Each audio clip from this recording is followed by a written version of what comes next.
And people are rolling in, and I don't want to waste anyone's time. And I'm very excited to get through to our expert panel that we're going to have today. So good morning, good afternoon, good evening, whatever part of the planet you're on.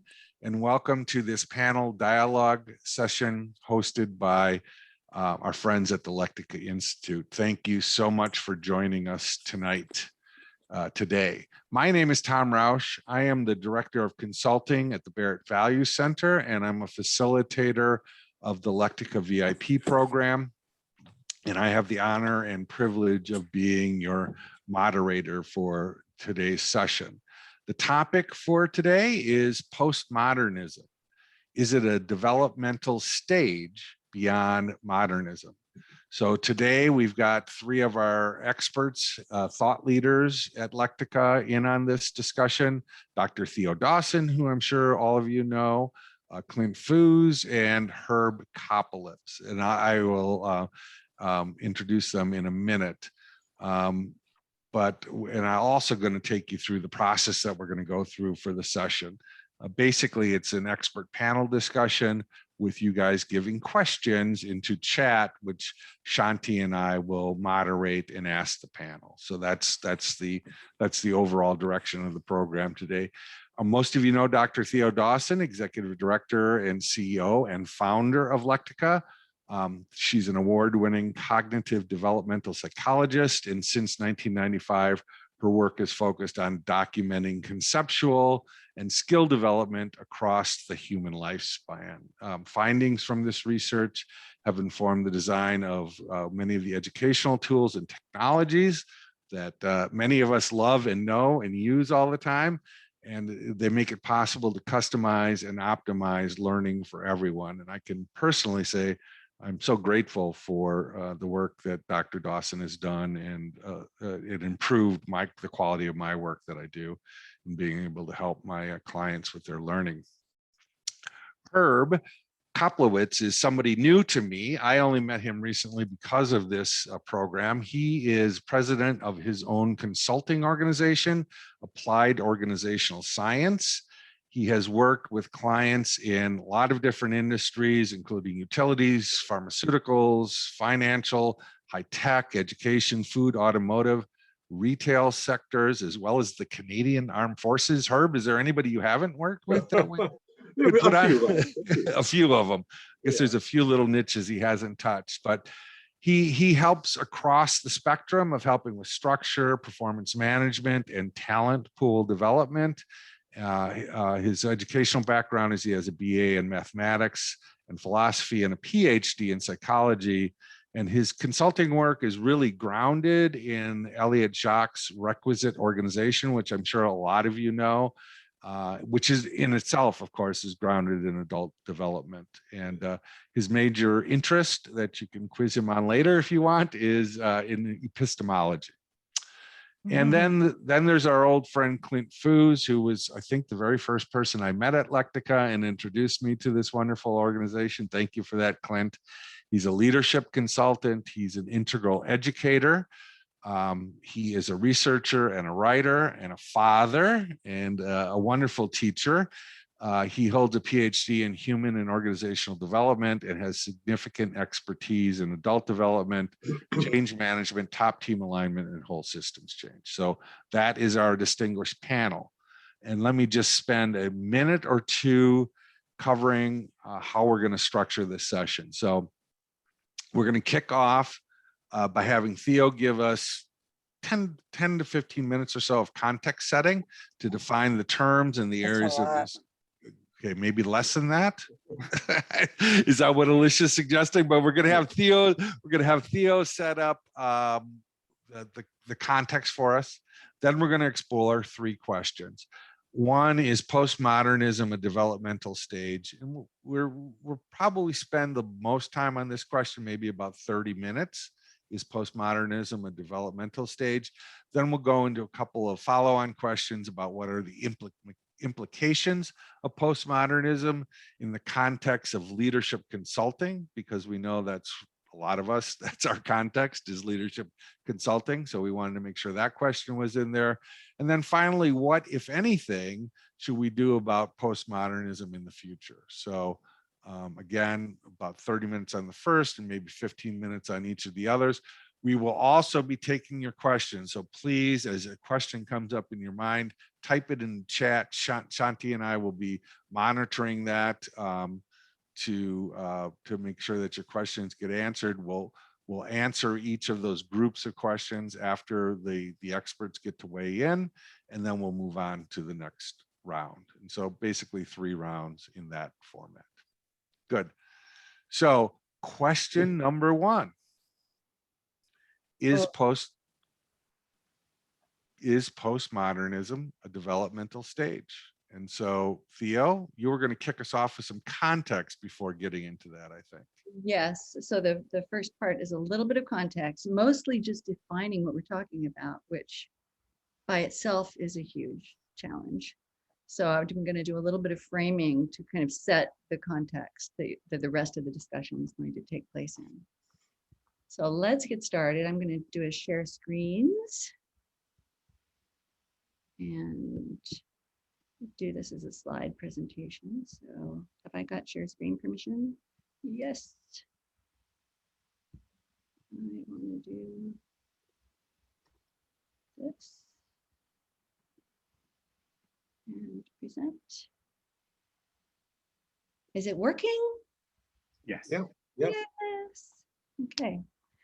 So as Tom said, this is postmodernism a developmental stage beyond modernism? So the first question that I think we have to start with is, what is postmodernism? And I was a little bit surprised when I started doing some research to find out that postmodernism wasn't even mentioned as a term until 1979. I had thought that it was earlier, and I think it's because there are a lot of philosophers who are, who were involved in discussions that were related to what later became postmodernism that I was introduced to in grad school. But 1979, first appearance. Some of us, are old enough to have that happen in our adulthood. Postmodernism, I'm sure you all realize this, is not a single coherent narrative. There's a whole bunch of things calling themselves postmodernism. It was viewed, interestingly enough, by its early philosophers as a continuation of modern thinking, but in another mode.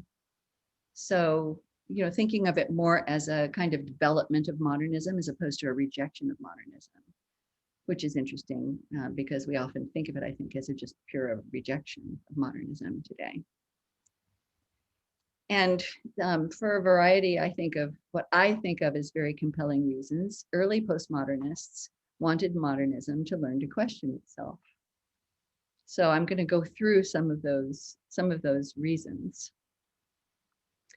They identified a number of problems with modernism. The first one was the assumption of modernists that reason, science, and technology would lead to progress, which was defined as kind of the continuous improvement of human life. And they also objected to the notion that there's an objective reality, even concerning the social world, and that science and reason are going to be able to help us find it. They also questioned the assumption that reason and logic are always governed by the same characteristics, no matter what we're talking about. And that the meanings expressed in language represent reality, represent some kind of external reality. They're also rejecting the notion that there are universal truths. Some people are, some postmodernists are completely rejecting the notion that there are universal truths. No, they're not. Sorry, I'm moving ahead. They are rejecting the idea that there are, the assumption that there are universal truths that we can find out there. And they're rejecting the assumption that it's useful to construct general theories that attempt to explain the natural or social world. So they would have been very skeptical about the kind of work that we do, for example, here, that's really surrounded by big theory.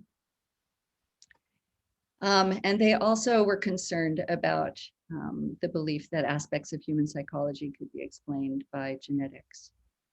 So as you're looking at those, just think about which ones you find problematic and which ones you don't find problematic. I actually find several of those assumptions pretty problematic, and I think that we've all come in some ways to become postmodernists, that we've bought into this idea that we should be questioning many of the assumptions of modernism. So what I'm going to do is I'm going to do a side-to-side comparison between these original concerns that were brought up by postmodernists and the way that the most radical postmodernists today have translated those into a belief system that is a form of radical postmodernism. So here's what we're looking at today in the radical postmodernism world. And now I can't actually see my slides anymore. Okay. So extreme postmodernism. So for extreme postmodernism, what they would say is that reason, science, and technology are destroying the world. And if you look at them side by side, 1 and 1 correspond to one another, 2 and 2 correspond to one another. There's no objective reality. All knowledge is relative. What counts as reason or logic depends entirely upon the thinker. The meanings expressed in language simply cannot represent reality at all. There are no universal truths. All truth claims are equally valid. And general theories that attempt to explain the natural or social world are pointless, unethical, and even evil. And human psychology emerges entirely from experience in the world.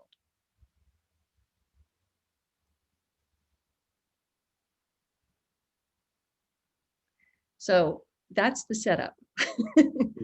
These are the thoughts and ideas that we'd like you to begin thinking about as we move through our individual discussions of the questions. And I'm going to stop sharing. Oh, wait a minute. No, I'm the first presenter. Well, I mean, is that all the context, Theo? No, that's all of the upfront context. Yes. Now we can go on to asking the question. Now we can go on to the great question. So the first question is postmodernism a developmental stage? And Theo, you get the floor. Yes. I am going to take over the floor. So I have to get out of this and into here. I have to go to the beginning. I tell you, it's whenever you're doing screen share in Zoom, you're hiding something that you need, right? All right. So let's play. So I'm just going to, what I want to do is really just look at the evidence. I'm not a philosopher. I'm not going to pretend to be a philosopher, to have any really deep understanding of postmodernism in a general way.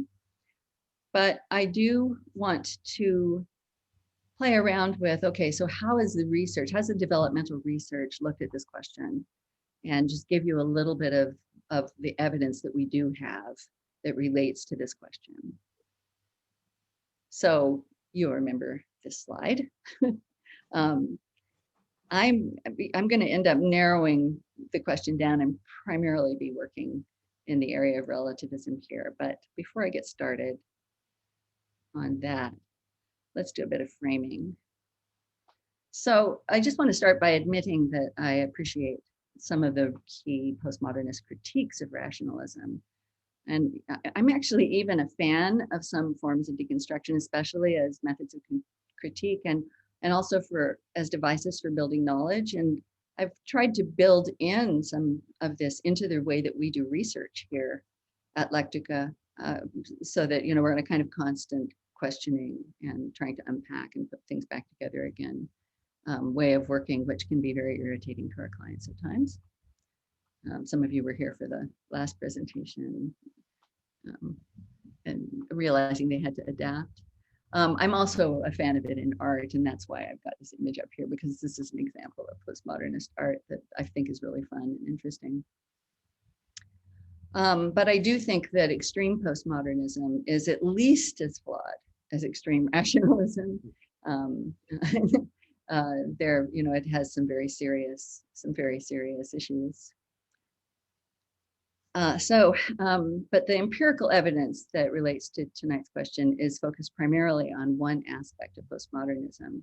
So most of us are going to be mostly speaking around relativism, this notion that everything's relative, because in some ways it's kind of at the root of many of the other kinds of assumptions or beliefs that relate to the current expressions of postmodernism.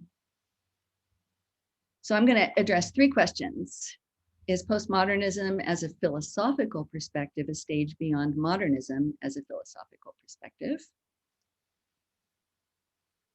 Do postmodernists perform at higher levels than modernists?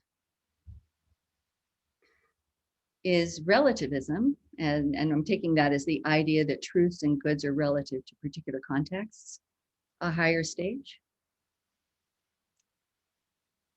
And we'll start with, is postmodernism as a philosophical perspective a stage beyond modernism as a philosophical perspective?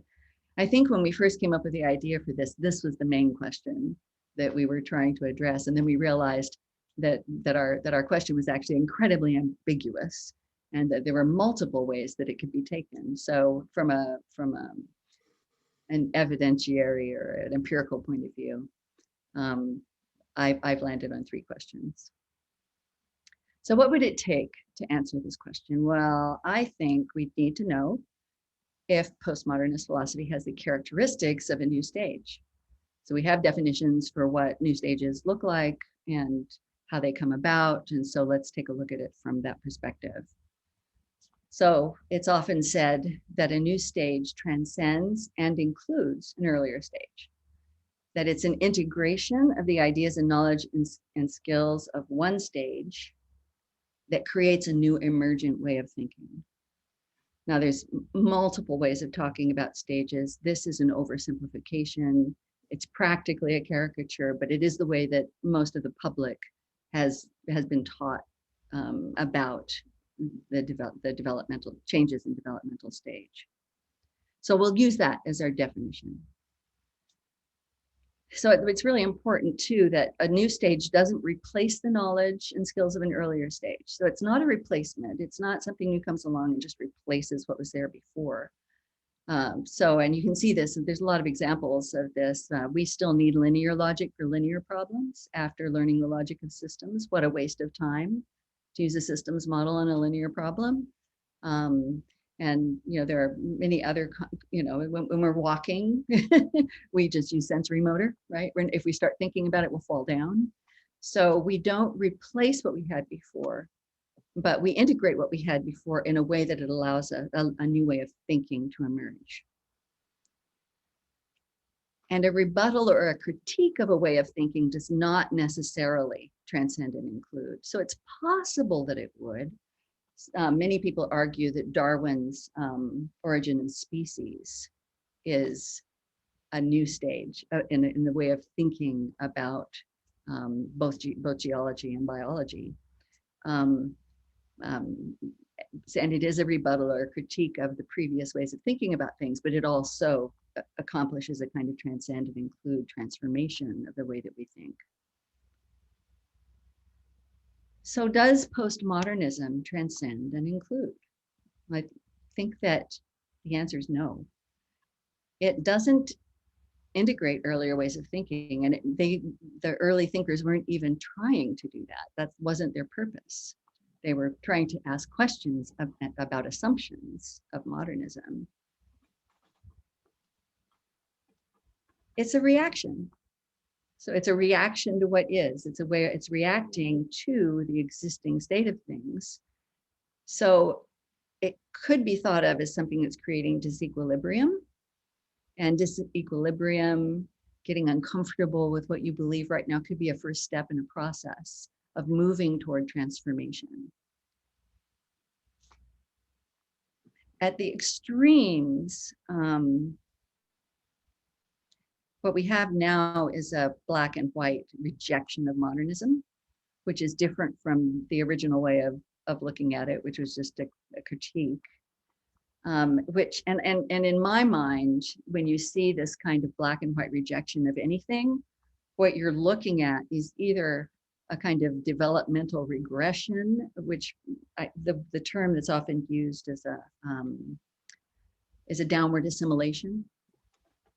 So the understanding of what the postmodernism or critique originally was is no longer in existence, and now you have a downward assimilated version of it that's really black and white and not very nuanced, and that becomes problematic. So it could also, there's this tendency also to just feel like modernism is just being treated like a straw man. If there's not any real deep understanding of modernism. And for something to be a transcend and include, it can't just be a simple rejection of a few aspects of a previous theory or way of thinking. Okay, so let's go on to, do postmodernists perform at higher levels than modernists? What would it take to answer this question? So first, we need to decide what counts as a postmodernist and what counts as a modernist. In research, you always have to kind of define what you're looking at. And then we need to collect a random sample of sophisticated postmodernists and a random sample of equally sophisticated modernists, and evaluate the complexity of their thinking with an objective assessment. This has never been done. And it would be really difficult to do. So do we have any relevant evidence at all in response to this question? No. And that's all I have to say about that. And finally, is relativism, and remember that's the idea that truths and goods are relative to particular contexts, a higher stage? And this one's more interesting, and there's more research on this one. So to answer this question, we need a large body of well-replicated research exploring this idea. We don't really have a large body, but we have a body. There's some research on this. So interestingly enough, in the 1950s, prior to the coining of the term postmodernism, a fellow named Perry at Harvard was looking at, noticed that his students, by the time that they got into their junior year of college, were starting to show evidence of relativism. So he decided to start doing research on that. And it was pretty consistent that it really showed up, about the middle of the college years. And prior to that, it wasn't there. So he concluded that it represented a higher stage of development in his system.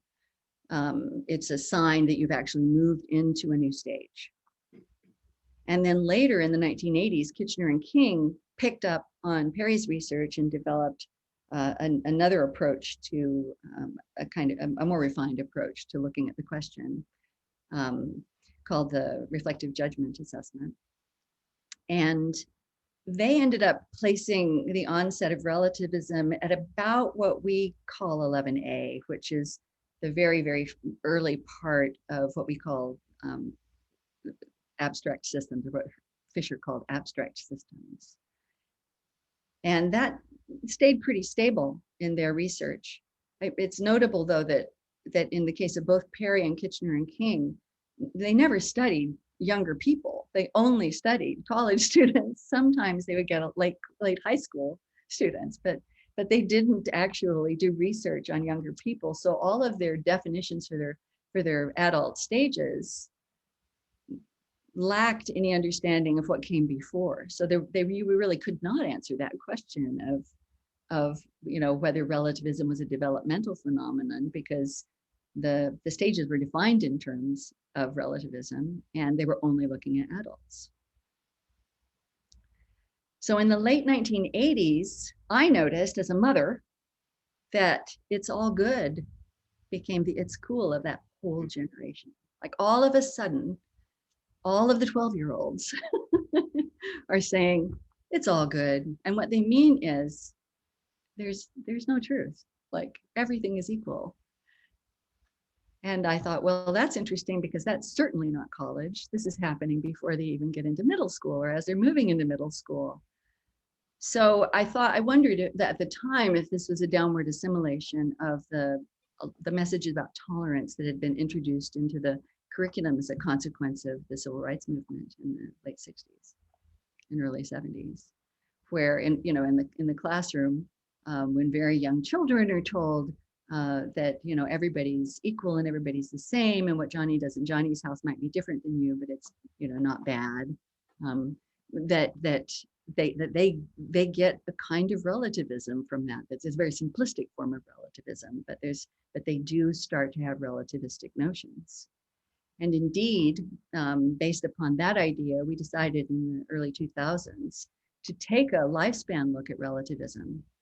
And so we did a study where we looked at relativism across the lifespan from 5 years old all the way up through people in their 80s. And we found forms of relativism in the LRJA responses of 5-year-olds in the form of, is hitting back always bad? No, hitting back is not okay in my house, but it's okay in Johnny's house. And that qualifies as a type of relativism. It hasn't become radical relativism yet, and it's certainly very concrete.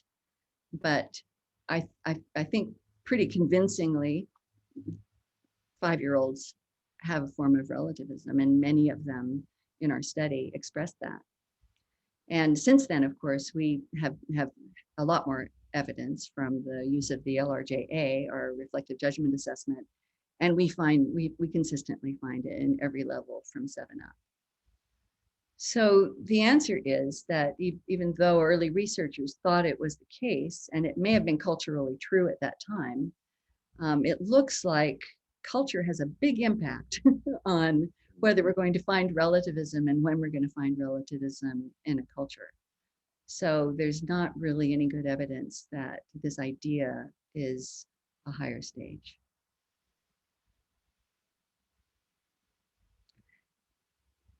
And it turns out that radical relativism, the idea that everything is relative, is most commonly observed in our research in level 10. And especially as you get close to the transition into level 11, is where we see that more radical form of relativism. So, this is not conclusive. It's not, research was not designed to look at this question. This is just what we've learned from doing assessments. So you can take that with a grain of salt, but it is what we've observed. And interestingly enough, in these levels, relativism is often accompanied by low clarity scores, and clarity in our system is part of it is about logical coherence. So the raters often mark these as having a lower clarity, and that makes sense because I think one of the characteristics of the way that relativism is being expressed is with a kind of gobbledygook. What I believe and what I think is just as good as what anybody else thinks. And if it sounds disconnected, it's because the world's a complex place, and this is just my perspective on things. And anyway, I know it's more sophisticated if it sounds complex and incoherent. And there's been some interesting other fun stuff done with that idea, but I didn't include it here. All right, so that's really all that I have to offer from an empirical point of view. So the rest of this is going to take off in other directions. Well, that's great, Theo. Thank you. And we're going to move in the direction of Herb, who is going to weigh in on this now. And are you going to be sharing screen, Herb, or where are you going to pick up? No, I'm not going to. Well, there's one point I want to show something. I don't have it on the screen, but you'll see when that is. So, as Tom had mentioned, my career, most of my career is grounded in adult development, and that's still a field that fascinates me. But my life love is epistemology. So I'm going to address the issue from the point of view of how modernism and postmodernism think of knowledge, how it's made, and particularly what's the criterion for good knowledge.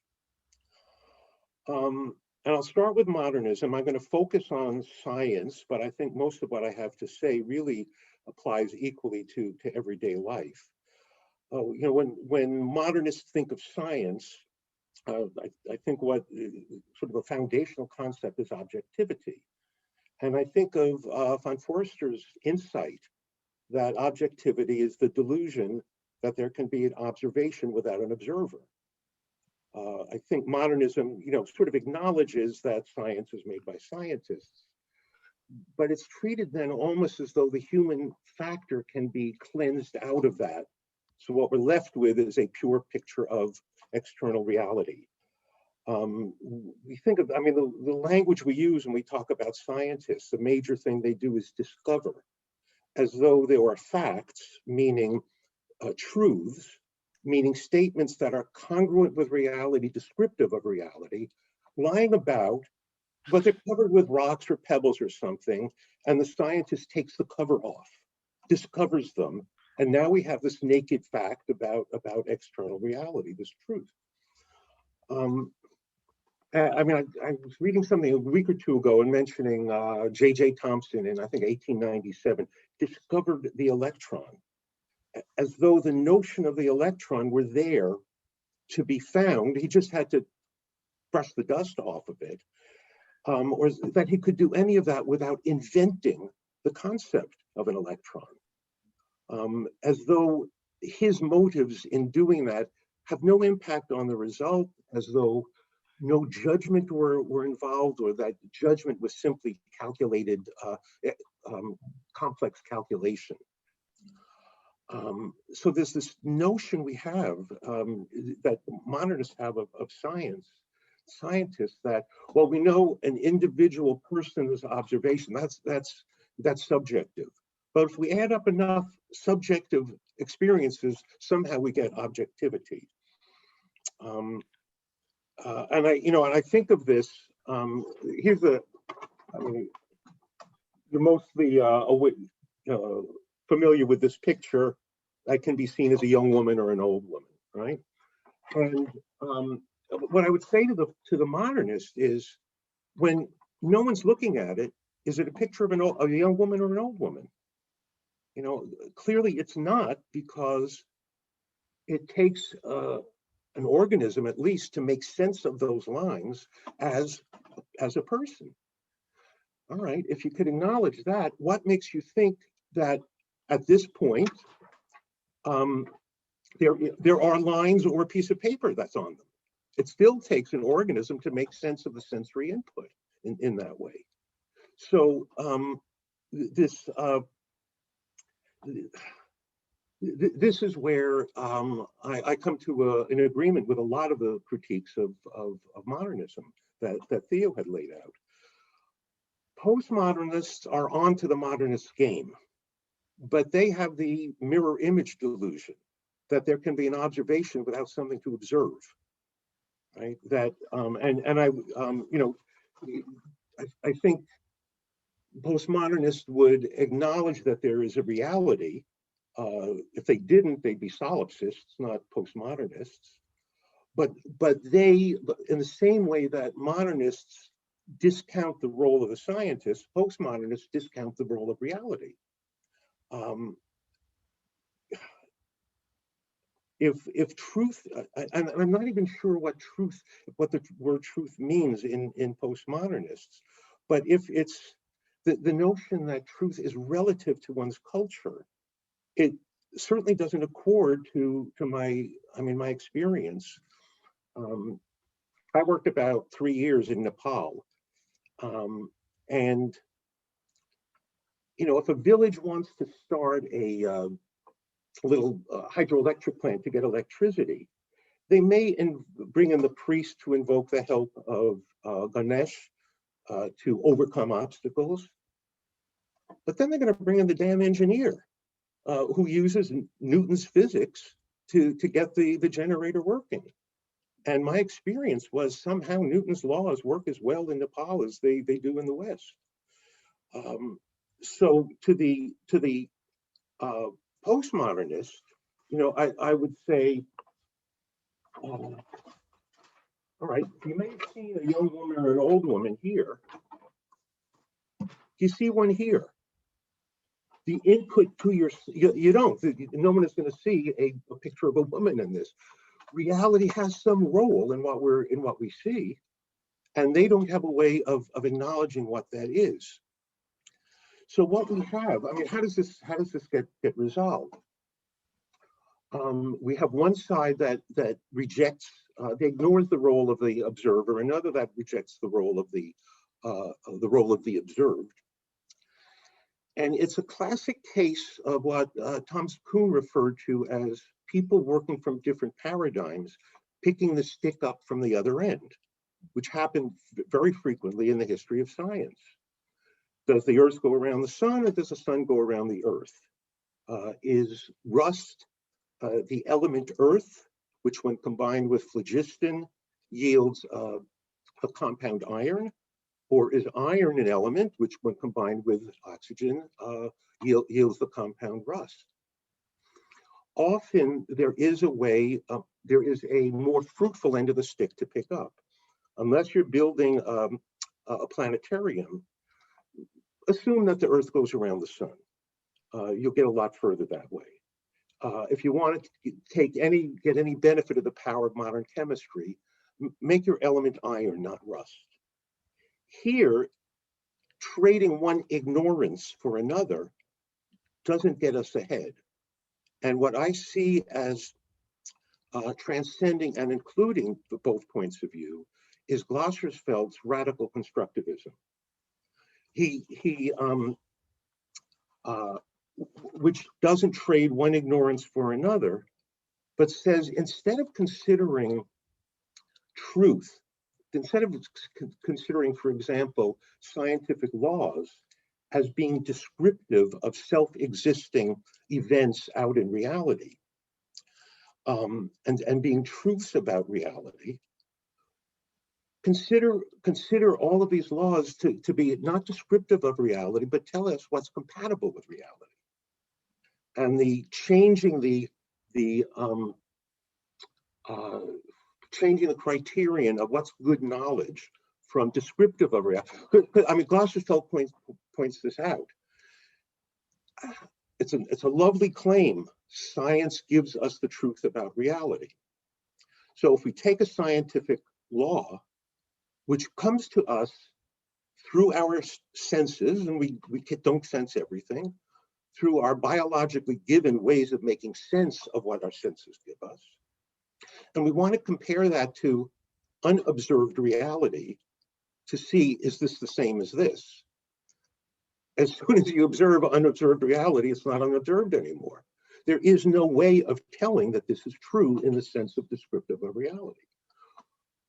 Talking with a friend about this last week over cigars, and we were saying, well, we can't really tell if, I saw a cigar, I saw a lit end, so did he.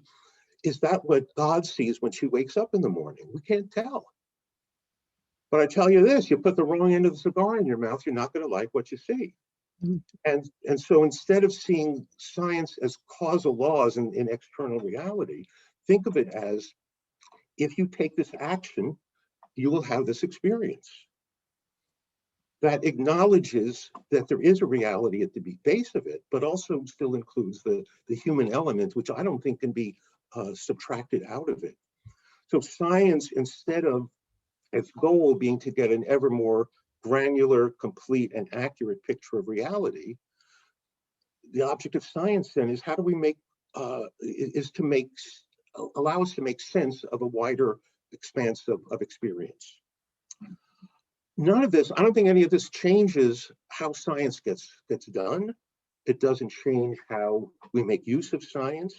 It actually is descriptive of how we do make use of science. We never make use of the supposed fact that it describes reality. What we make use of is, if you take this action, you'll have this experience. So that's my position on it. Wow, thank you, Herb. That was wonderful.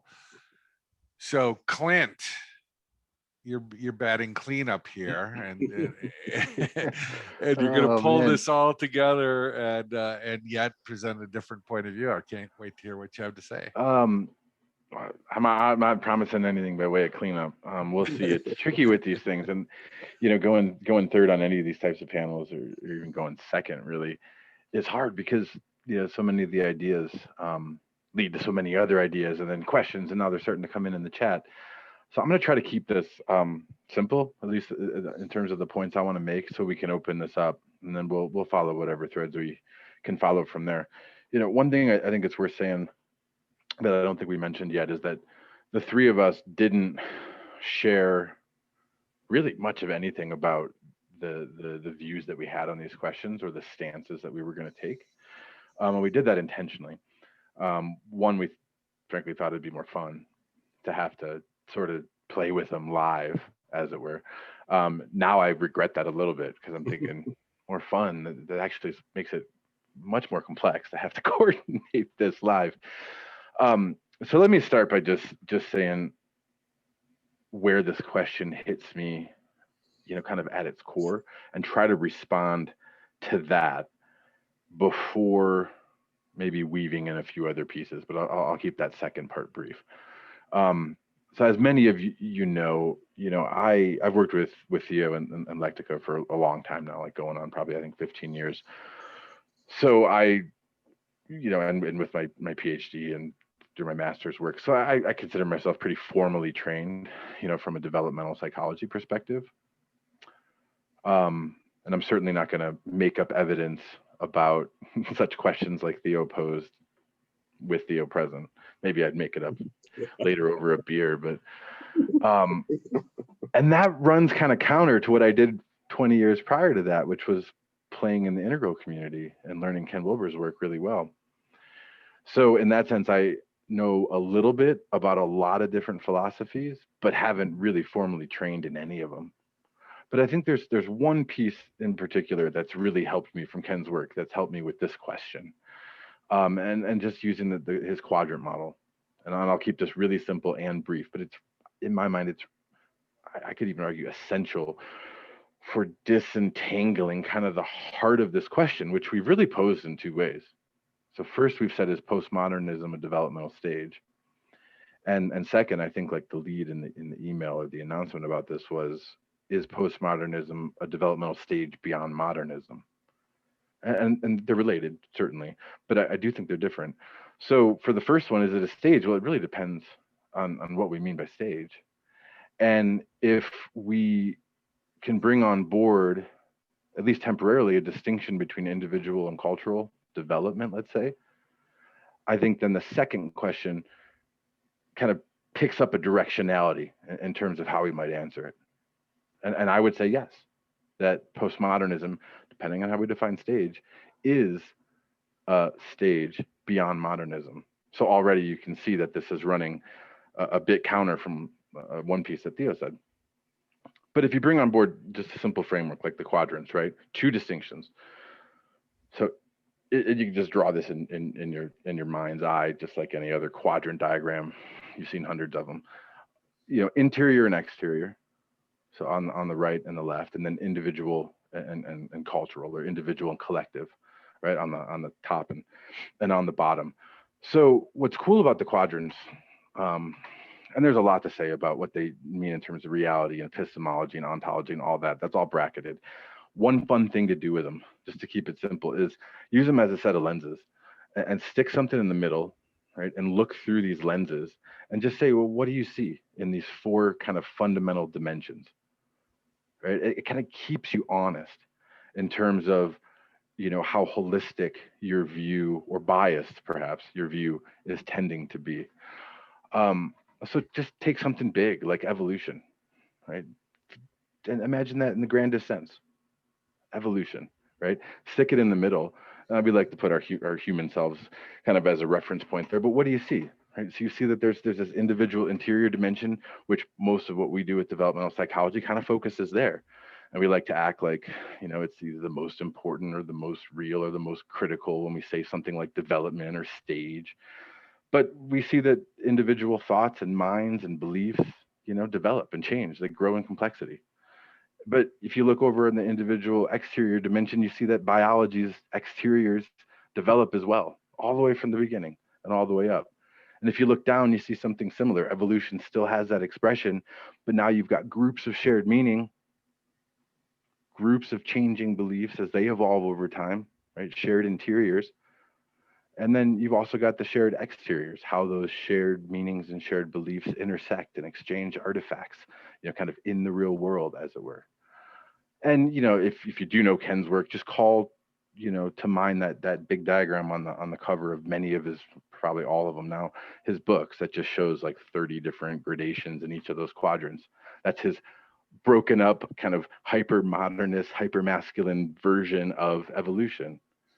But if we just realize that it's just one way of understanding complexity, that can be really helpful in questions like this. So as Piaget said, and I first really came across this when I was doing my dissertation work, which was focusing on perspective taking and seeking and just sort of perspectival development and how it related to other aspects of development, particularly, lectical development. And I found this one article by Piaget that spoke about both, but it was in French, and I couldn't find a translation anywhere. And I don't know many French people, certainly not, who would translate something like that for me as a footnote in my dissertation. So I read it through Google Translate, which, as you might know, in and of itself is like completely, obnoxious in terms of translating kind of simple things, let alone like stuff that Piaget writes. But the one piece that he had in there, and this isn't a direct quote, and it wouldn't even be accurate if it was, because I don't speak French, but he was talking about the inseparability of individual and social development. So don't mistake me here. I'm not trying to make the argument that there's this separate thing that we can call individual development and hold over here, and this other thing that we can call cultural development and hold over here. They are beautifully inseparable, but I still think it can be useful to look at them temporarily as distinct. I like to use the term postmodernism, or just the spectrum, right, from pre-modern to modern to postmodernism, as a way of describing cultural development. Large, massive moves over thousands of years, and they're moves in shared belief systems and shared values and the norms that go along with those. And you can see there's correlates with sort of the techno-economic systems that those support, or at least, co-arose with. And those develop over millennia. And in that sense, using the term postmodernism in that sense, I personally am pretty okay with saying that postmodernism is a beautiful move beyond modernism. And I'm a huge fan of it.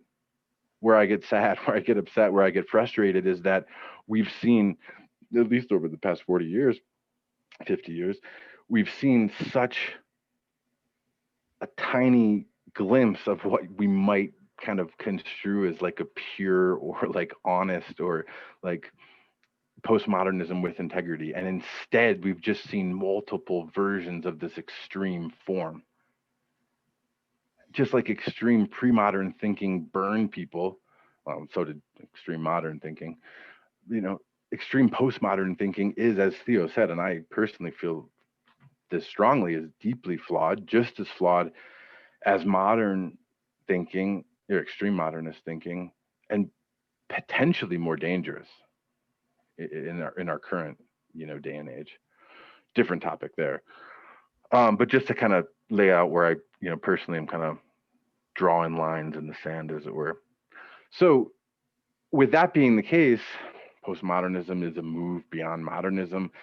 I think that I personally don't struggle with, as Theo said, like postmodernism being a reaction to modernism, but not an integration. I agree with that point, but I don't think it has to ruin postmodernism's chances of being construed as a cultural stage beyond, as an actual evolution. I think all cultural movement at its core, cultural evolution, is a reaction. And I think if we look at it autopoetically, we could say that all developmental movement, even biologically, is born out of a reaction to what came before. But I think we're still searching for the integration. I don't think it's there. Certainly don't think it's there. I think what we've seen is different generations. What we're seeing is different generations taking their best stab at embodying different versions or articulations of, the core of what postmodernism is and might become and maybe will integrate one day. Now, if you add the individual piece back on, and this is kind of where I'll start winding it down, and it's tricky because we always, when we're talking about development, if we don't, in my mind, if we don't make this distinction, at least temporarily, between individual and cultural, we always sneak in this individual stuff. Like questions like, okay, so postmodernism is a more evolved stage of cultural development, then clearly postmodernists are more developed, right? And you see how we just sneak in the individual? Postmodernists are more developed. Now, on that question, I say absolutely not. And while I can't make up evidence, at least with Theo being here, and I wouldn't do it without you, Theo. I probably would try, but I'd feel bad at least.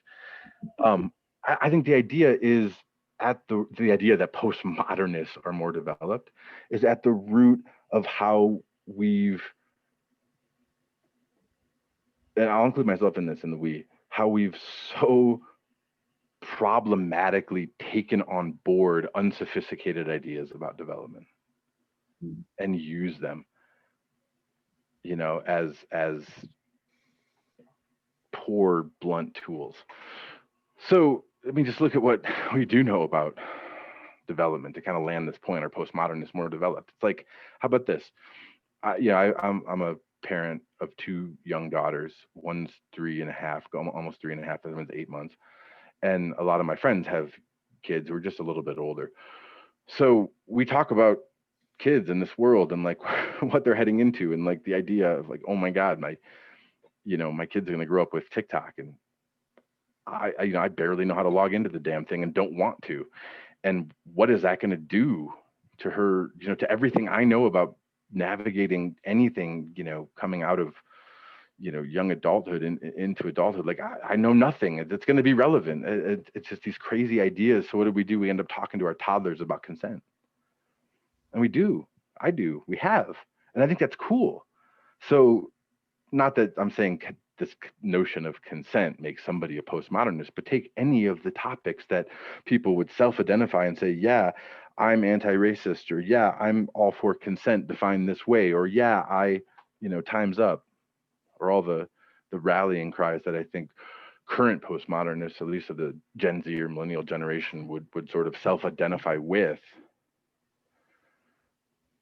We have to recognize as this deal is where I think there's so much evidence, if we just connect two different evidence sets and hold it hypothetically, is like there's versions of all these notions and values and ideas going really far down, like relativism. And what did you say, Theo? How young was it? Johnny, they hit at Johnny's house. Yeah. 5-year-olds. Yeah. 5-year-olds. So my daughter's not that much younger. I think the key move, and this where it gets into like the so what for me. What can we do about this? Right? Can this help with social problems? What about leadership development? Is all hinges on the question of if we can recognize that developmental stages aren't these buckets out there that hold things, and that if the thing is present, you have that stage because you've earned it and you're now higher. And too much of that is just that. I mean, you guys are laughing because you've seen this. You've seen this in your communities. You've seen this in the integral community. You've seen this other places. I can teach my daughter, and I will. I'll frankly have to because of freaking TikTok, a whole bunch of postmodernist values way earlier than I ever even came across them myself. And it doesn't make her more developed. It makes her a 3-year-old. And the same with people who are fighting, about anti-racism right now. It's like, it's not more developed to say that there's two options here, and you're going to be canceled if you're on the wrong side of it. You're either anti-racist or you're racist. I'm sorry, it is more developed, if we want to talk about who's more developed or what's more developed, to promote people's growth and learning towards complexity that can handle something like moving from a dichotomy to a polarity. So I think that there is more balanced views of postmodernism. I could name several of those views. I think that there's a lot of examples out there. I don't think they have cultural voice. They don't have power. They don't have, right? I think, its time is coming, maybe. We'll see. But I reject the notion that postmodernists are more developed, on the individual side. But I would argue that postmodernism is an evolutionary move beyond modernism, while still being very problematic in its extreme forms. And I'll probably be canceled for saying that. Yep, you're canceled, Clint. Bring it on. That was a bit of a mic drop there too. I recognize Yeah, towards hey, the if end. I'm going to get canceled, I got to drop the mic, right? Let's just be clear. Well, here I am sitting here trying to be the humble facilitator and realizing we let these brilliant minds go on for nearly an hour when we had thought we might take half an hour, 40 minutes to get through this. And I was emailing back and forth with Shanti talking about, let's handle these questions because you guys have brought forth some amazing questions, and we probably could spend an additional hour dissecting this piece of the question. But I'm also extremely aware how interested I am in the next two questions, which is how does this inform all the social change going on around us? And for those of us in leadership development, what does this mean about leadership development? So I would ask you guys as speakers who can see the chat here too, if there's any questions that popped up that you feel you want to respond to. And I would ask all of us who are in the wings here waiting on the social impacts of this discussion, and also on the leadership development impacts, which do you want us to focus on and spend our remaining hour on? Should we move on to the next section so we can answer both of those questions well? And yeah, go ahead. I thought I heard somebody say, "Hey, Tom." I think that was my computer saying. Okay. That was Siri talking to me there. Not this time. So Herb, Theo, Clint, are you seeing anything in the questions that you think you really want to respond to? Or can we move on to the additional questions? I mean, there are some excellent questions, but I don't want to spend all the rest of our time on this topic.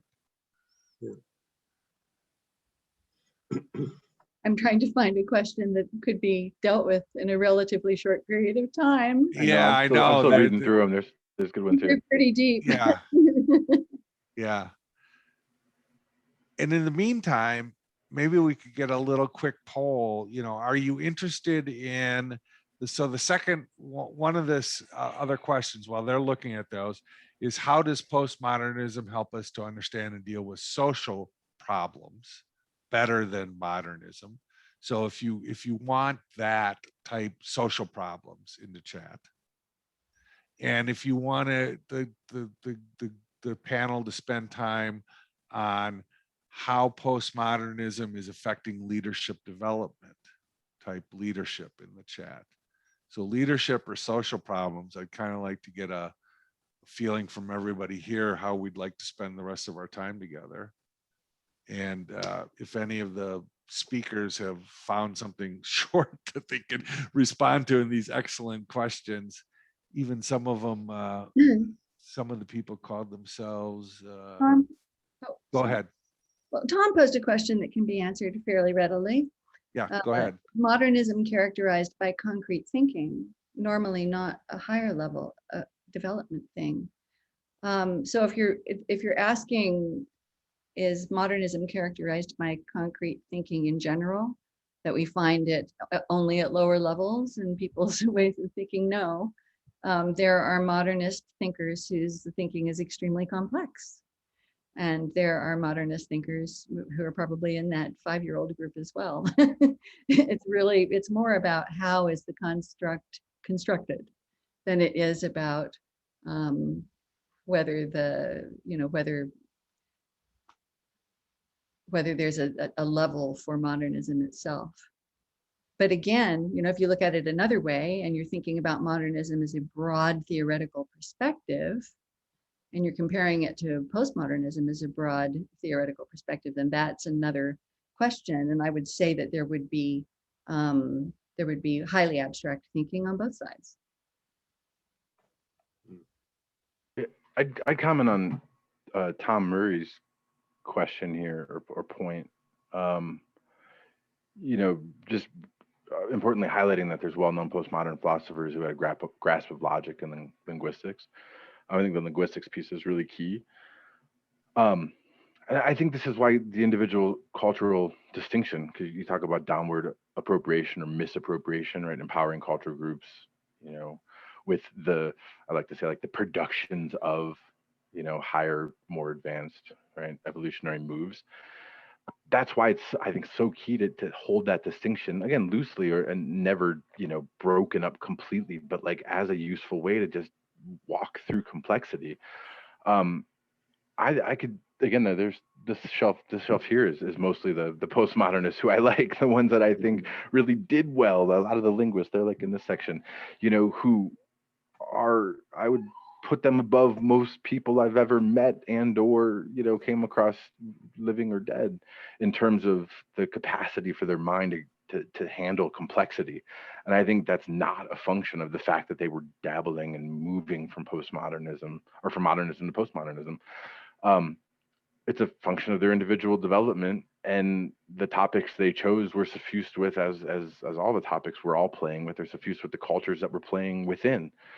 So again, inseparable. But the woke piece, right? I was kind of poking fun of it and talking about getting canceled and whatnot. And I'm not really joking. I'm actually quite fearful of that. It's why I generally stay away from social media, because I know I'll screw up. I think is a great example of this appropriation piece, or these moves between individual and culture across generations. And I'm just looking, I bet it's out there. I hope it's out there for some version of the wokeism that also embodies higher forms of individual developmental expression. Something that doesn't simplify, that actually builds on some of the great postmodernist contributions that came from 30 years prior, which you just feel like, okay, boomer. And that's the feeling you get. Like 30 years prior, just that alone means it's garbage. Even though I think the nuggets of what could lead to an integration are probably back there. Thank you, Clint. As a boomer, I appreciate that comment. Herb, did you have one question that maybe spoke to you? No. Okay, great. Well, I feel like we've beaten this one up pretty much, and we definitely, it looks like people want to get to both the social problems and the leadership question. So if you guys are okay, let's move on to question number 2, which is, does postmodernism help us to understand and deal with social problems better than modernism? And we're going to first go to Herb, then to Clint, then to Theo in this one. And again, please enter your questions. Apologies for not being able to get to everything, but you can see this is a very rich discussion. Okay, I'm a bit held back in this because I have nothing like Clint's rich background in postmodernism. I've spent more of the past year as a citizen of Canada and of the US, feeling a need to understand wokeism. And I've read more of that than I care to. And I just see wokeism as a disaster for dealing with social problems. What am I going to say about it? Like I put it, this is not for me a scientific question, but Elliot Jacks made an interesting distinction that I found between two kinds of disciplines. He called one science and he called the other engineering. Science, where you're trying to get an understanding of the natural world or our experience of it. Engineering being the application of that to solve human problems. And the alternative, he didn't name the alternative, I would call it craft. Economics, for example, is trying to solve human problems, but without an understanding of human nature. You know, when I read an economist saying the world of work is getting more complex, therefore we need to train the people who I would say are comfortable at entry-level jobs, train them to be able to do the jobs 2 levels up. They need to be informed by science in that, and they're not. I read How to Be an Anti-Racist, and it's like, do you have any understanding what human nature is like? I'm puzzled by this. And that's about all I have to say about it. I'm looking forward to what Clint would have to say about sort of classic postmodernism, but I see wokeism as a disaster in terms of addressing social problems. Thanks, Herb. So Clint, we'll go back to you. Do you see any upside in postmodernism helping us understand and deal? Yeah, this again, it's so fascinatingly difficult to answer these types of questions. I mean, for me, again, it's going to be a yes and a no. So yes, on the side that, again, if we look at postmodernism as like a collection of cultural values or shared beliefs, and again, really hard to define, but I really liked how Theo defined it earlier. And we say, did the evolutionary emergence of such beliefs lead to real movements, you know, in cultural and societal spaces that alleviated, that helped to just move forward social problems? I think the answer is clearly yes, as compared to the, you know, machinations of modernism. The same could be said for how modernism was a clear, you know, advancement in terms of social ills over pre-modernism. But I think where this question gets really fun and interesting is kind of where Herb's plugging in, which is, and where I feel stuck in the middle, like having mostly learned the type of postmodernism in both extreme and non-extreme forms that came out of, you know, the boomer generation versus, again, the same set of values leading to wokeism, but through the mouthpiece of younger, more aggressive, more socially media present, you know, younger generations with wokeism. You know, could we, for me, it would be no, in terms of, has it had a better impact? Does it likely have a better chance to have a bigger, more outsized impact compared to even earlier postmodernism? And I think that's mostly a function of its tendency to be aggressively regressive. You know, and the example, I mean, it was in one of the emails that Herb shared that I thought was the best, of just really calling it out about, like, how good can this be if the only option is that you're anti-racist or you're racist? Like, that just doesn't work. And yet, I love the notion of the transformation to this idea of being anti-racist. Reminds me of a museum, and this was years ago. I think it was like the late, maybe mid 90s. We were in LA, and it was a museum it was a race museum, and you go in and there was 2 doors, and one was racist and one was not racist, right? And they made you choose which door you're going to walk in. So, you know, we all like, oh, I get the joke. I get the confrontation, and then you still have to choose. So we didn't want to go first, and someone in our group decided to go first and went for the not racist door, and it's locked. And you can't get in. Like, that was great. I love that.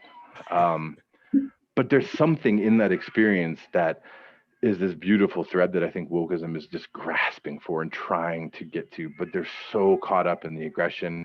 They're so caught up in, I think, pretty hobbled ways of thinking and dealing with complexity, and also just natural ways of trying to go backwards to these either or scenarios when faced with complexity that feels unnavigable. And I'm not saying it is navigable, it's highly complex. But why don't we support people to develop the capacities to navigate that type of complexity rather than just labeling them in some aggressive way? And that's where I hope wokeism gets over. That's what I hope changes. And that's where, if it doesn't, I don't think, it's going to go down as being better.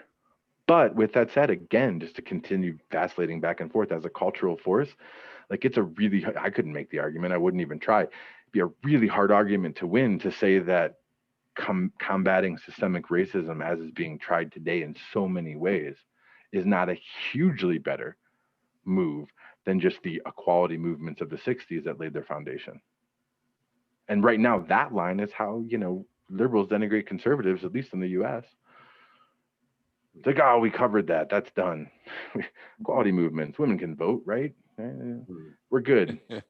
Systemic racism isn't real. Like, hugely better from a cultural perspective, but not being mobilized very effectively through the mouths of individuals. Yeah. There's some clever questions here about, was the racist door unlocked and what happened when you walked through it? Yeah, right. I ran out of the museum. I was like, no, I'm not doing this. Thank you so much. But yes, it was unlocked and nothing happened. I mean, other than conversations about like, and it's again, it's I loved it because this was a decade and a half ago, more than that. It was a while ago. So it was really saying like, no, you all are racist. We all are. The key is finding out how, and then the ways that show up and the ways that we see or don't see that. But that's not, there's so much gray there. The gray has to be there. That's the point. That the two doors also on the flip side doesn't illustrate. It's two doors. That's so problematic. Yeah. We just need to acknowledge that our brain's default settings lead us directly to racism. Like, this is a big problem because our brains are made to be racist.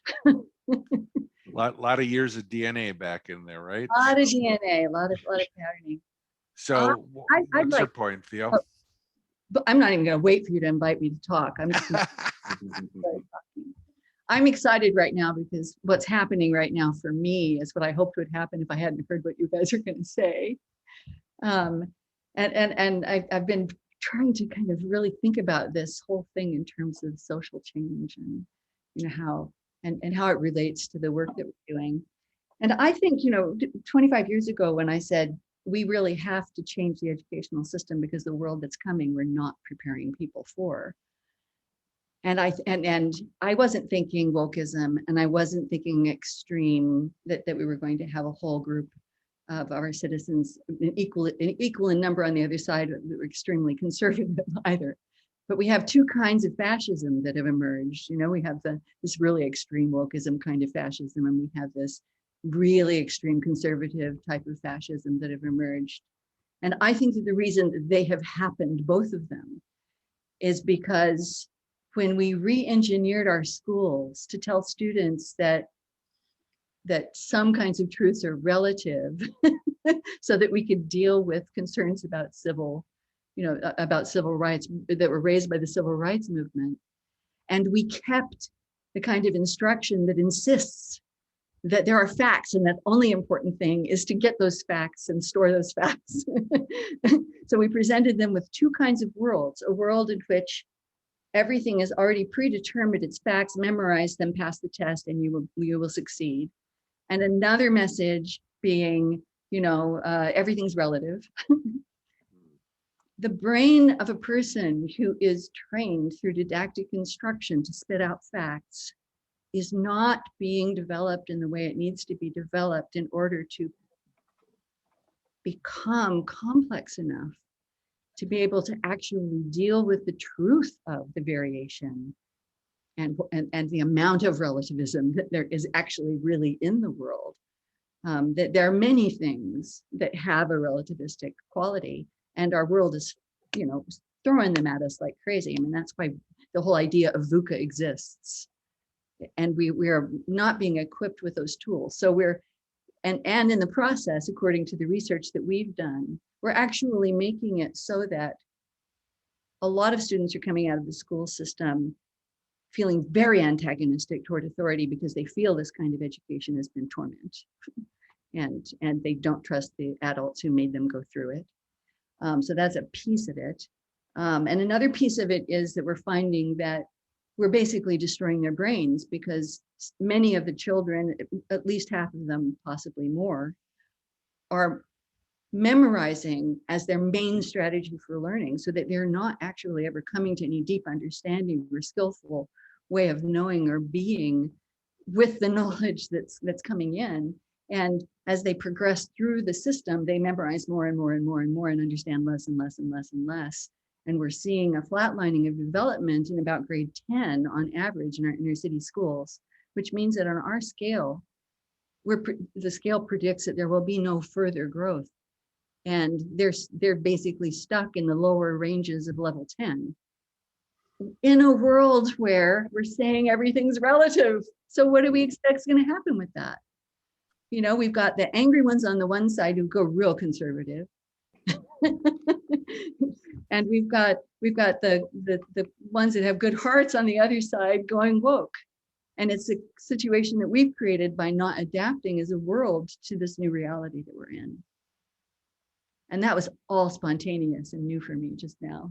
So thank you, guys. Thank you. Well said for something spontaneous. Hey, Theo, there's a question in here. Can you answer Tom's question? What do we mean when we say our brains / DNA are wired for racism? What I mean is that we know from the cognitive bias literature that our unconscious brains govern a great deal of what we do. And that the default settings for that system are often making choices that work really well in very concrete contexts, in a narrow social environment, in a family situation, but really do not work well in situations that become more complex than that. And our brains are built to have affiliation with the people who are closest to us, right? To have a deep affiliation with them, to prioritize their needs. And we see that all the time. People making decisions, they make them for themselves, they make them for their families, and often really just ignore anything that goes beyond it, because our brains are kind of built so that we naturally move in that direction. And so that sets up a situation in which we don't have the opportunity to immerse ourselves in other kinds of families and other kinds of cultures deeply enough to become familiar enough with them, so that we're not automatically going to do things that, even with our best intentions, are going to be racist or kind of violate somebody's cultural ideas. It's just, it's just built in. And the process of opening ourselves up enough to be able to welcome and care about people beyond that small circle is a developmental process. It has to be a very intentional process, and it will never be finished. It cannot be a finished process. And that's why that door's locked, because you're never going to be there. You're never going to arrive there. But on that point, and taking this further, how do we use this opportunity to help solve more of these social problems? I mean, what is left to us as leadership development folks, or people advise, or even just ourselves, trying to be more open to that and understand that, yes, race is a construct, and yes, I was raised to be racist, and Well, I see it as an education problem, so let's let other people talk about it. I mean, I think I was supposed to go first on that one, Tom. Not that I am really excited to, because I don't have a good answer, I don't think. But just to move us into that space, I agree with Theo. I mean, this is the one I've been thinking about the most over the past weeks. I got to come up with something useful to say here that feels informed. but like, what does this have to, what contribution can postmodernism make to leadership development? I think it's an education problem. I think the same sorts of either or adjudications happen, and I could name 5 examples, just recent.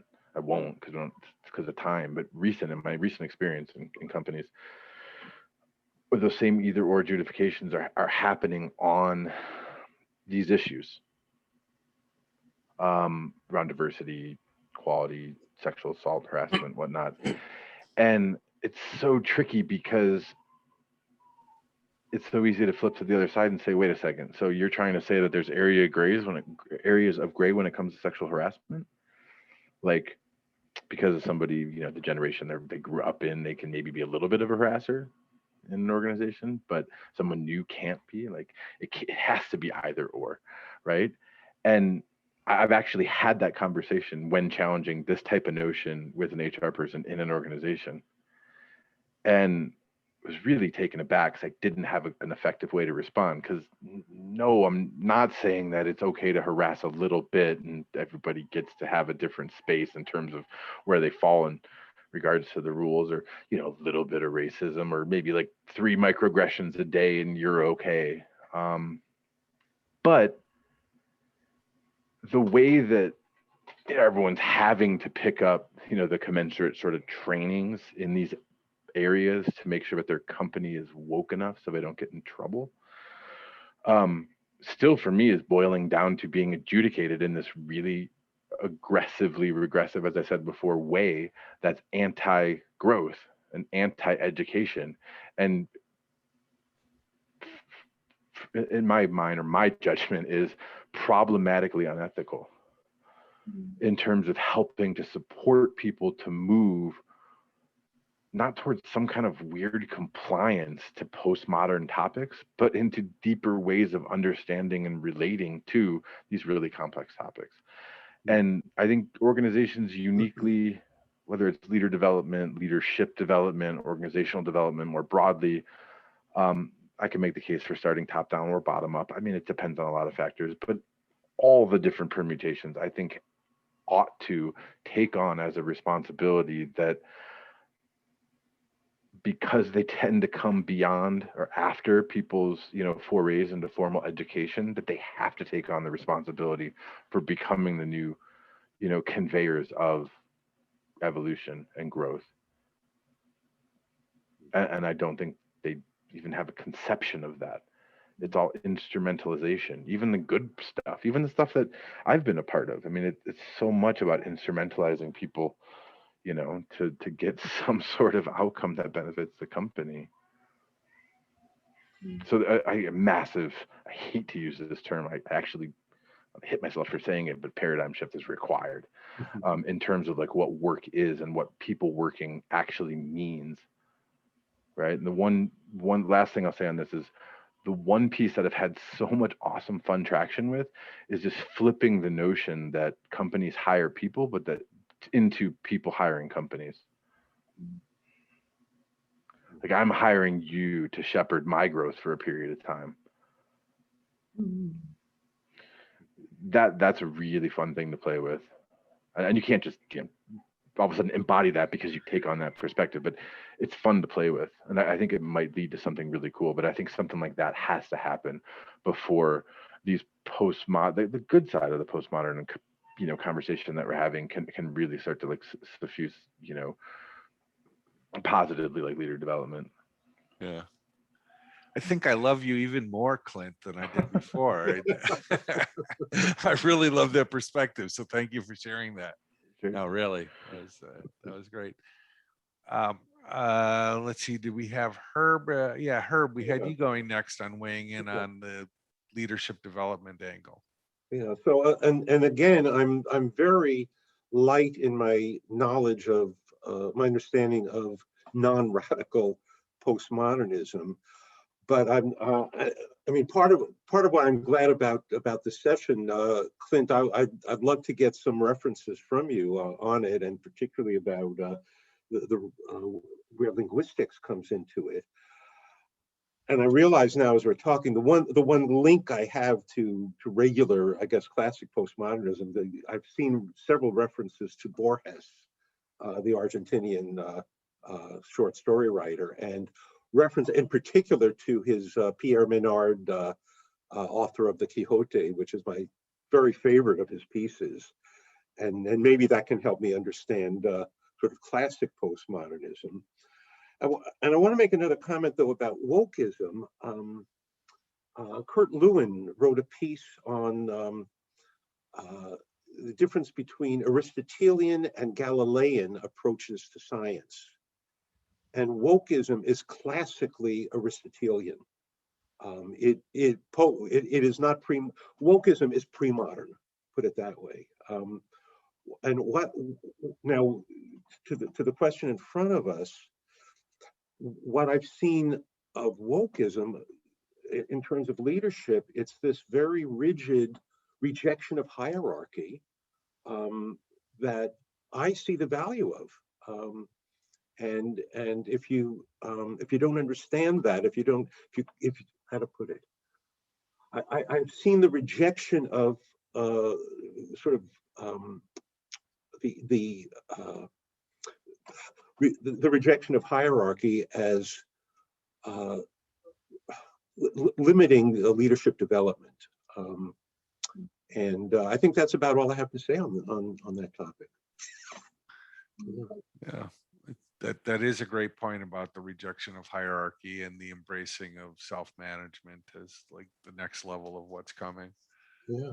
When hierarchy still has incredible value and importance in organizations. Yeah. Theo. I'm just trying to imagine like what it must be like working in a lot of organizations today where this very rule governed woke behavior has taken hold, and there's you have to follow all the rules. I still feel horrible about the fact that male teachers can't let kids sit on their laps and they can't hug them. Like that's a decision that we made way back in the 80s because of some pretty crazy, very exceptional behaviors, on the part of a very small number of people. And now there's all these rules about how you can touch people, when you can touch people. Like it's not, you don't have to ask a person for permission just before you have sex with them. Now you have to ask them before you can touch them on the arm. And it's, like there's so many of these rules now. How do you survive in an organization where you have to manage all of that? I heard recently that millennials, there's a survey and it was an astronomical number. It was like 70% or something of millennials are touching on arm. They're afraid to ask someone out for coffee because of it being taken as harassing. Yeah, it's a harassment. And meaning then you're fired, meaning then you're canceled. Just it's like well, you guys use the term contraction. It's like trying to simplify things in a way, except that it makes things way more complex, and at the same time it's trying to get control over something. It feels like a way of trying to get control over something, and you get smaller and smaller and smaller and tighter and fewer possibilities for you as a human being as a consequence. I think that the more open we are, the more likely it is that we're going to actually be able to have those deeper engagements with people who are not like us, and broaden ourselves as a consequence.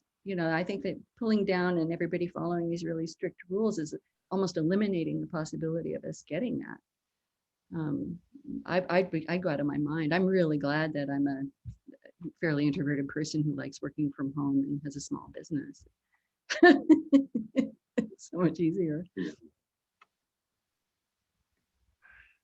I wonder if underneath this, there's a distinction I find useful to make between, let's call ethics, how we need to behave in order to get along with each other and ideally to benefit from being with each other. Mm-hmm. morality is right and call morality right and wrong in their own right. If you've read Jonathan Haidt's The Righteous Mind, and he'd ask about a reporter, someone asking, is there a family always wondered what dog tasted like, and a car ran over their dog, and they decided to eat it, and here's our chance to eat dog. And people stumbling over themselves to say what was wrong with that, what's evil about that. And if we can take that, and this is where I'm firmly with, I think, what postmodernism has about when it says there are no absolute values. I think of what I'm calling here morality as being that sort of thing. And then we start the question then becomes, what amount of punishment does this person deserve? Rather than what problem are we trying to solve? Yeah. Mm-hmm. Yeah, there were some comments in here from Amy talking about values. There was also another comment about Haidt, and I hadn't read this book, The Coddling of the American Mind, so I think it's a different book than you were referencing her, but yeah. So, Clint, I'd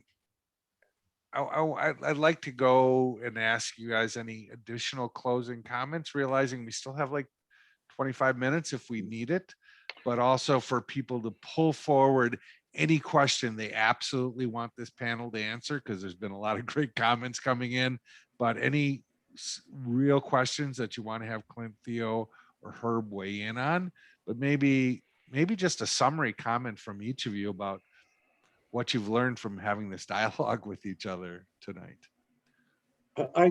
I do have a question to Clint. You were talking about, on the second question, you were saying postmodernism has a lot to add, to addressing social issues. I'd love to get just one example of that. I didn't prove it. Yeah, no, not to prove it, just to help me enter how you think about things. Yeah, like this might not be. Let me see if I can think of a specific good example. I'm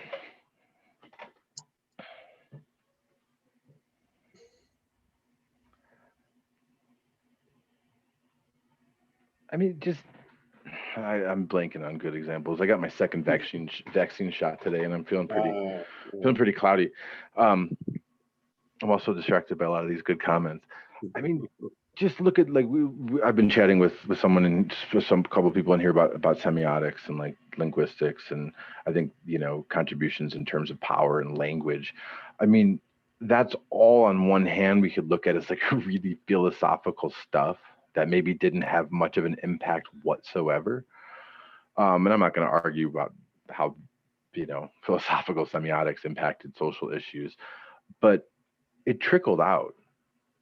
And I think that the notion that, like, the root notion of relativism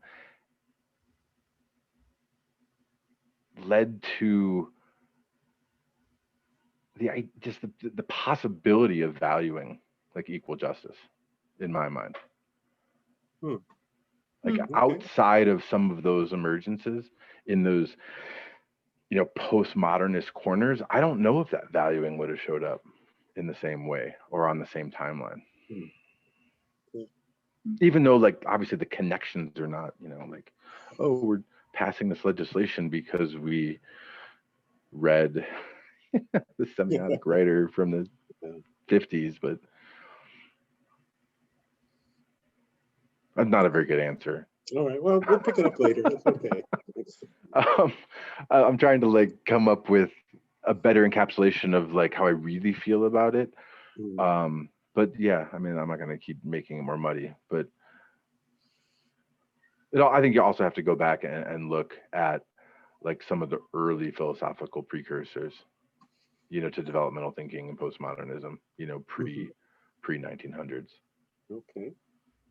Because the other piece, when you separate postmodernism and individual cultural development, you see that postmodernism doesn't emerge in the 50s or 60s. I think it came into some sort of power, 60s, 70s. It came in as some sort of recognition. It like had a voice, but I mean, it goes back hundreds of years, probably more. Okay. And in that sense, I think it was laying the groundwork for social justice issues, which just took power to do anything about, hence the equality movements and whatnot. People feeling like, no, I can burn cars in the street to fight for, this particular issue, as a way of basically stating that this truth also exists and is real and matters. And while they might not ever express it in the way that could be unpacked, like relativism and pluralism and whatnot from a philosophical perspective, I think it's all influenced by hundreds of years of that sort of philosophizing as a possibility. Okay, thanks. Just like something great's going to be, so in terms of wrapping it, Tom, as you were saying, like in terms of where do we go from here, closing comments. I mean, I like what Tom wrote just in his most recent comment. He says, so wokeism is a rough, healthy growth, right? From being objectified to asserting. The early assertions are rough and unsophisticated, but they can become nuanced and mutual and open. That I think is beautifully put. And I think that's the piece where, for me, the individual cultural development, separating and bringing them back together, recognizing the differences, recognizing the complex interplays, that potential is never negated. And that's why I do think that like some of what actually is happening with wokeism as the newest expression of these extreme postmodern values, really does have a lot of promise. It just needs to be supported better toward these more nuanced and mutual and open ways. And I'll turn it back on ourselves, myself first, and maybe some of the rest of you. And one way that we can do that is to maybe check how denigrating we are with it and about it. I mean, it's so easy for me to denigrate somebody who's screaming in social media like, you're either an anti-racist or not, and like, oh, fuck you absolutistic thinker, you, as if my way of thinking is so much better. And I think it is, in the sense of what it can enable about handling complexity. But is it effective to just denigrate? I do that too much. Frankly, because I'm scared of it. I told you I'm scared of it. And that's why I work with Lectica. They would have a lot harder time canceling me than a real company. Like Howard is here, right? I mean, Howard, he put a thumbs up when we made a comment about before. Like, I love teaching. I love it. And I love doing it in person. And I love working with college kids. I would be fired in 2 months, probably not even 2 months. And so my resistance, or my response to that is to denigrate. But who else is having conversations like this where we could bring more complex perspectives, and those could be the perspectives to, again, wrap, and then I'll shut up, to bring what Tom is saying here into a possibility sooner, more nuance, more mutuality, more openness. So I'll try. You're making me think, Clint, about a friend of mine who is, I met her because she became an Airbnb guest, and that had to stay for a long time because they ended up not being able to move into the apartment they're moving into. So I had them for a couple of weeks, and they were, like, as far as I was concerned, like totally woke. And I was just kind of being interested. I didn't realize until about 2 years ago that they are doing wokeism as a kind of art. And it's very sophisticated and nuanced what they're doing. And so there's, like, we have to be careful not to just think everybody who's got that appearance is actually doing the same kind of thing or thinking the same kind of thoughts. It's the same phenomenon as, the word, or any word that I say, the meaning of that word is not going to be identical for anybody else, And I think that, when we're looking at something like wokeism, it looks like it's fairly homogeneous on the surface, but underneath there's a lot of interesting stuff going on that may play to that notion that there's growth happening right there inside of it. Knee-jerk wokeism versus nuanced wokeism. Wokeism that's self-critiquing and creative and yeah. Good. Herb, any kind of summary from you? Yeah, I'm actually finding more finding more of a postmodernism in me than I thought was there a couple hours ago. I mean, just the example I gave now. I consider myself, my ambition at least is to be amoral. I want to be ethical, but I just don't want these notions of this is wrong in and of itself. And I think that's a postmodernist approach to things. I'm also aware that even when I talk about if you take this action, you will have this experience. That's limited to the environment in which you try that out. You know, if you heat water to 100 degrees Celsius, it will boil. If you're at sea level, it will. So there's you know, there may be more.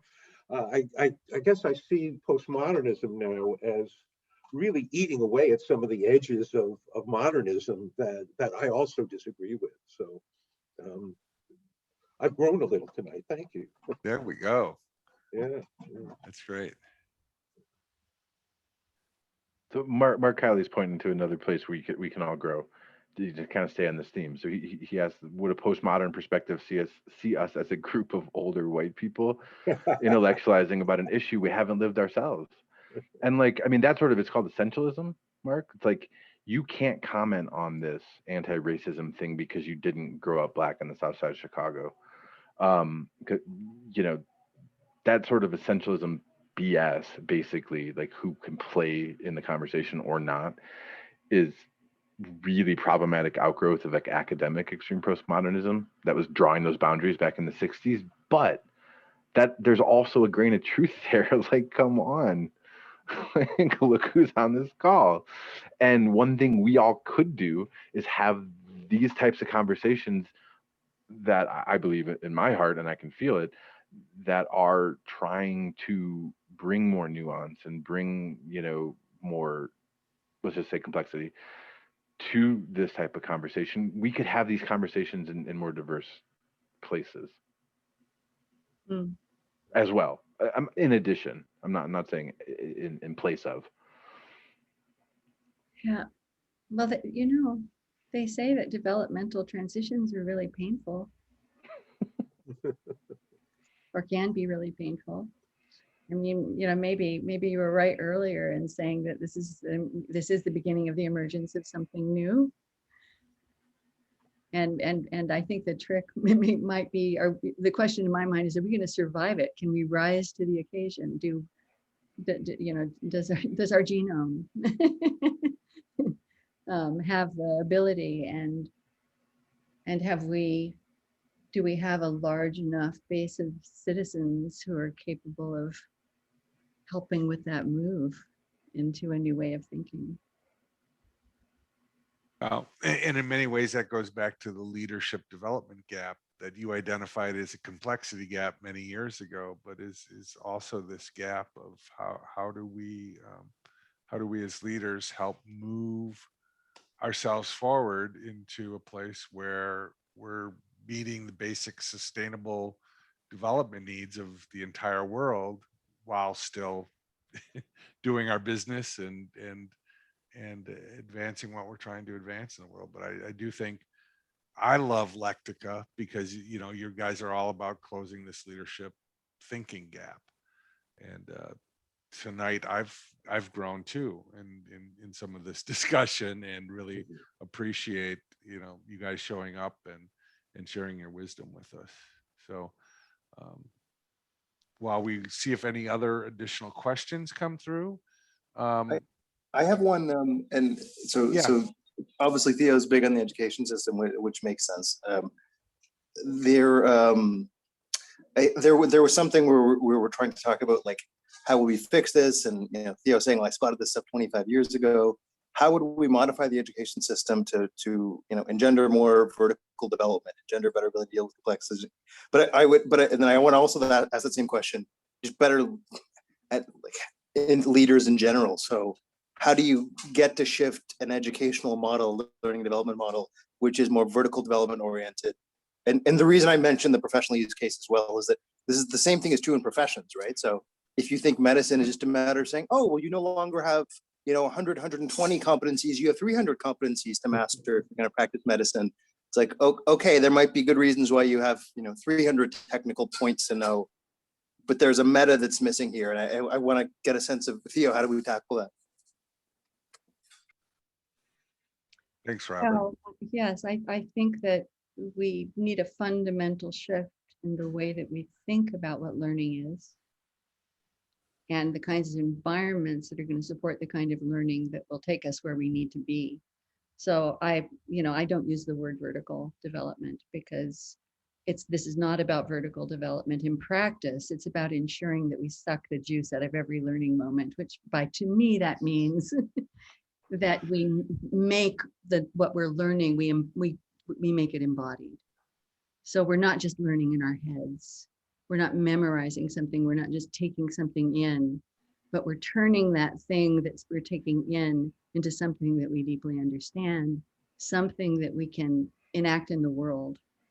And if we build our brains in a way in which we allow that to happen on a continuing basis throughout our lives, that we're always learning in this way, we're taking in just enough information to be able to start putting it to work, to understand it, connect it with everything else we know, and then put it to work in the world, we would build a very different kind of brain than the brains that we're building in the educational system today, or most of the educational system today.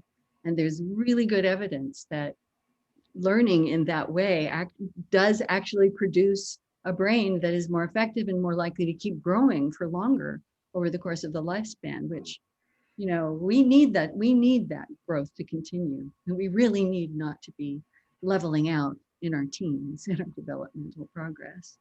So we learned how to feed the brain, to learn the way the brain was designed to learn, and to do it even better than the brain does it all by itself, by engaging in learning practices that really connect our brains up in really rich ways that are constantly creating the foundation for what comes next, and the opportunity to take that next new thing and connect it in more ways and build on something even richer as we go. Do you want to speculate about this past fall, because of COVID and what was going on in academia, there's some final reformations are finally starting to happen. What's going to happen to universities and colleges, and all the gaps they're really not meeting well yet. Do you want to speculate about, maybe particularly in the academia realm, what this learning approach might mean? Well, I don't think it's going to have any short-term impact. I think it's going to be a long haul. The system, the educational system is deeply ingrained. The people that we have teaching right now are people who came through the current educational system. So what we're going to be working on soon is just, can we teach teachers how to learn? Take VIP on the road and see, can we teach teachers how to learn this way? That's the first step. Because if the people who are instructing students don't know how to learn, the only thing they know is study skills, we're never going to be able to get there. So, I mean, there's just a dozen, no, there's more than this, probably hundreds of little things that we have to do, little levers that we have to push to get where we'd like to go with education. So, Dr. Dawson, do you have anything that you want to close up with, like focusing us on what are the next dialogues or what's next for Lectica? Because, I think you're absolutely right that learning how to learn and the things that you've taught us through Lectica have greatly enriched everybody who's on this call, or they wouldn't be here today. So what's next and what's coming up that we can look forward to? Actually, I see some new faces here today, so they're, maybe these will become future Lectalites. There you go. I would like to say that we haven't got another dialogues lined up yet, and we're always really interested in people's ideas for what we might want to talk about as a community. So, please send in your suggestions. We are in the process of setting up our next roundtables, however, which I think will be a topic that a lot of people are interested in. We're going to be talking about how to bring Lectica into the workplace. And by that we mean, how do we bring in this way of learning into workplaces? How do we bring the assessments into the workplace? How are the ways that people are using them? And we'll have several people who will be telling stories about what they have been doing in the workplace and how they've been getting in the door of workplaces over the last couple of years. So for those of you who are just getting started or just starting to think about this, that might be a fun event to attend. I think it's actually is it on the calendar yet, Shanti? Did we put it on the calendar yet? Yes. So it's actually there on the calendar. First Thursday in June. But stay tuned. And if you're not already on our mailing list, we will be sending out mailing lists announcing these things, or from the mailing list, we'll be sending out announcements. So you can get announcements that way. Great.